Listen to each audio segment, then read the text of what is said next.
Hello po sa lahat. So ngayon share ko lang po yung nabili kong air freshener. So ito siya, parang papilang talaga siya, manipis. Ayan.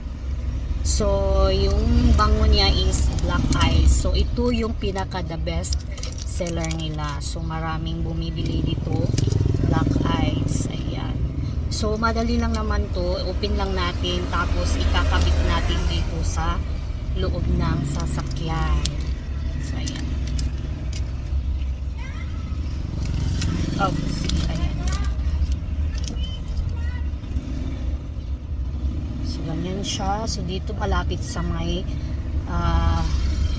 salamin, sa may front natin, ikakabit ito.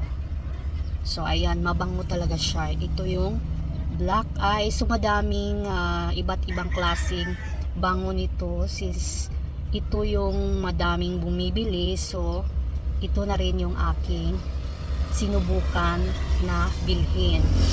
Black Eyes. So ayan, ito yung ating salamin. So dito natin siya ikabit.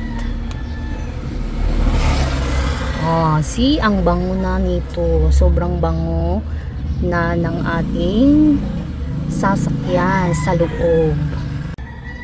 So ito na siya, nakabit ko na siya. So dito siya.